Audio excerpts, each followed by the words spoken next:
boys and girls, and welcome back. We're at another week here at Miss Brown's house, not at Betsy Ross Elementary. This is April, and in April we're on Tuesday, and Tuesday's the 14th day of the month. These are the days of the week, this is the month of the year, and this is how many days we've been in the month. We're in the month, or in the season of spring, and our weather outside has been sunny and it's been cold, boys and girls. Did y'all feel that yesterday? It was something else. Yesterday was Monday, today is Tuesday, and tomorrow will be what? You guessed it, it'll be Wednesday. The weather's supposed to improve, but it's still supposed to be cool outside.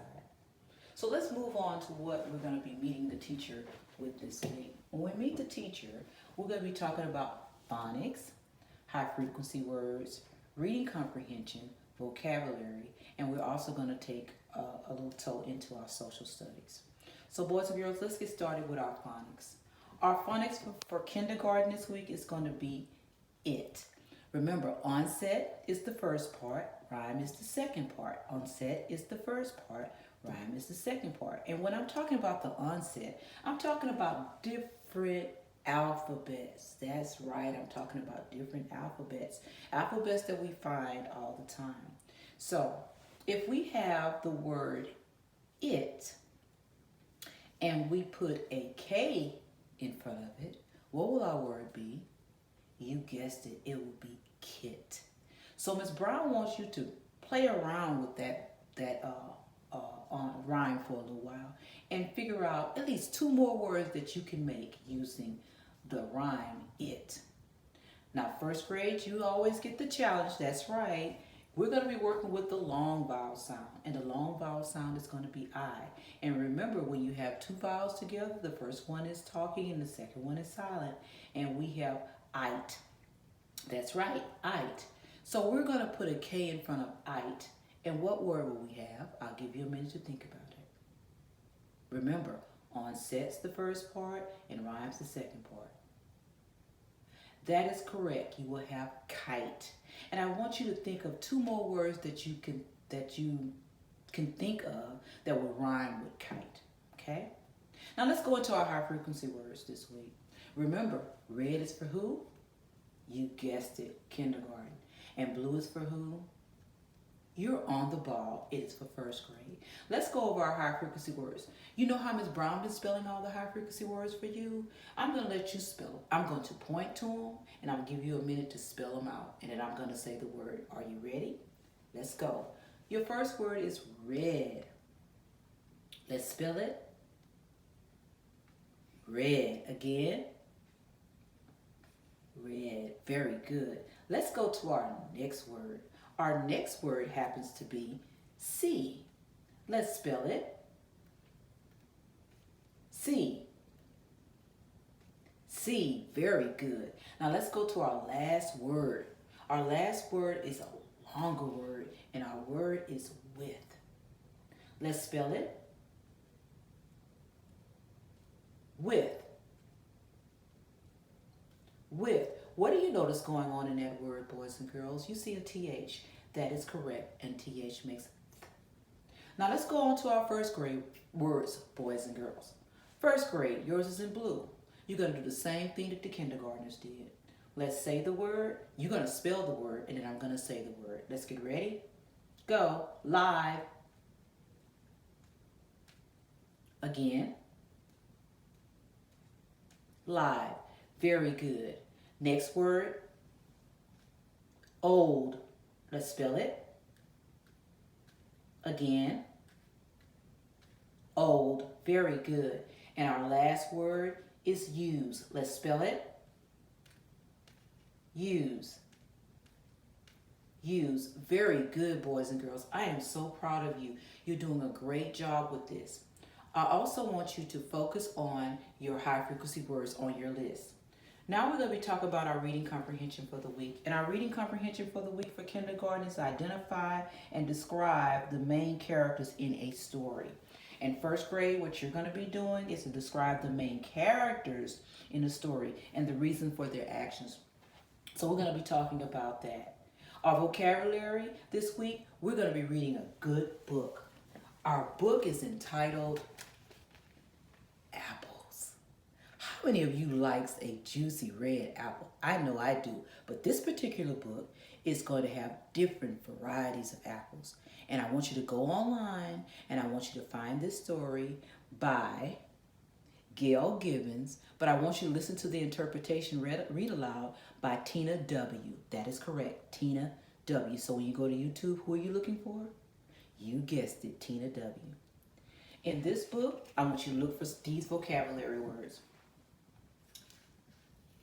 I want you to look for columnist, existence, pollinated, commercially. I also want you to look for bushel and product. When you're looking for these words in here, boys and girls, it will help you understand the story. And also I want you to understand that in the book Apples by Gail Gibbons, they're going to show you how products get from one place to the other. And we're going to be talking about that in social studies a little bit. So let's go into our social studies. Our social studies for kindergarten, we're going to identify resources that help us determine the different places that we can go, different locations. Name 3 things that we can use to find a location. One is it starts with a G. It's a globe. The other is a map. And the next one is a compass. Remember Ms. Brown was telling you about the compass rose? So we're going to talk about different things like that. And I want you to go around your house and make you a map and try to figure out where you can get from the kitchen to the restroom to your bedroom, okay? First grade, what you're going to be talking about is to determine this, how specialized jobs can contribute to the production of goods and service. I have a very special thing for you. I'm going to pretend I'm going to the store. I'll be right back.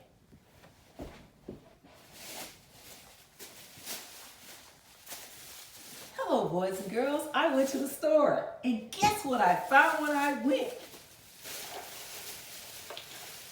I found some tuna fish, some graham crackers, some icing for cake, and I found some pineapple nuggets or pear nuggets. And those are things that you buy at the store. And when you go to the store, what do you need? You guessed it. And Ms. Brown can find it. You need some money. And if you don't have any money, you can't buy anything. So, Ms. Brown is going to show you that $1, will $1 buy that? No, we're going to need more than that. So, if we go to the store, we are consumers. And consumers buy products, and these are products. And when we go to the store services us. And that's how we get different things. So I want you to go around your house, get permission from your parents, and I want you to figure out what you have in your house that your mom bought that you had to buy at the store in the last couple of days. And when you find it out, write it down on a piece of paper and post it for me. It could be a picture of your items like I have right here or whatever you want to do. Kindergarten, I want you to make me a map showing how to get from one place in your house to another place in your house. Awesome. Now, we talked about that. Let's move on to our math. I'm going to put up my groceries and I'm going to eat these later. Yum. Okay, boys and girls, let's talk about our math. And when we're talking about our math, we're going to continue with our counting, but we're not going to count today. Ms. Brown is going to count with you tomorrow because I'm going to give you a challenge. Kindergarten, I want you to move on to counting to 120. And first grade, I want you to move on to counting to 200. And I want you to get so used to this so that you can help you turn pages in your workbooks.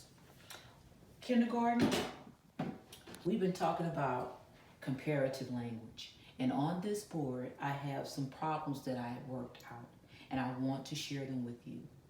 When using comparative language, we're talking about how much something is, how less something is, or how something might be the same. So let's look at number 1. 10 is less than 20. 16 is more than 14. And 12 is the same as 12.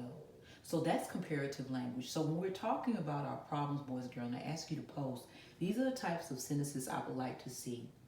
Do a good job. Put your title, number, And make sure you put your name and the date so I'll know what day to post in the grade book, okay?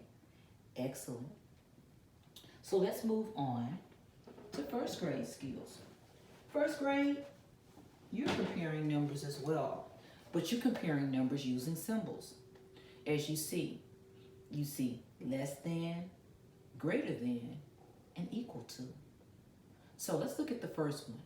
116, 120. How will we write that? I'm going to give you a moment to think about it.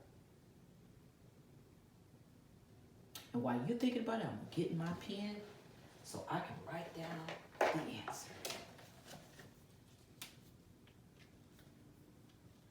Are you ready? 116, 120.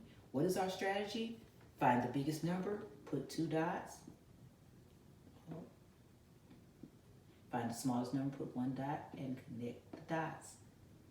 So 116 is less than 120. Look at the next one, 97, 118.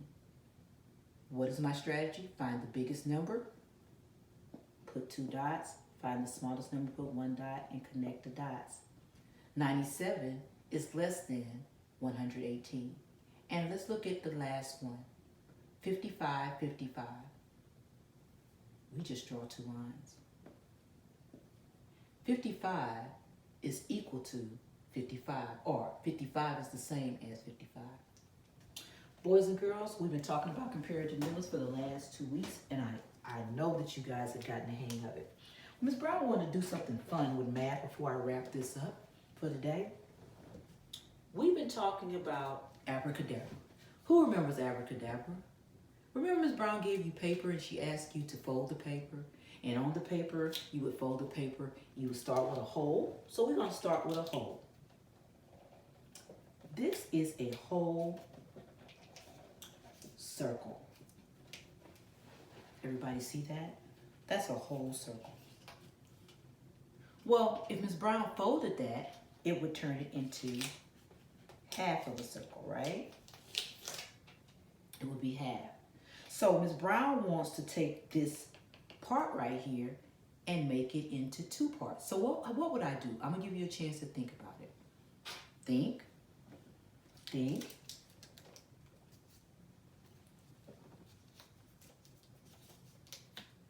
If I folded it, I would have 2 halves. So our new concept that I want to introduce is called fractions. A fraction is part of a whole. So boys and girls, we're going to stop right there. And I want you to go and I want you to look for the book on apples by Tina W. I want you to study your phonics. I want you to look at your assignments that I'll have posted on tomorrow and on today and tomorrow. And I want you to do a great job with your work. So everybody do their best work and remember to post. Have a good one. Bye now.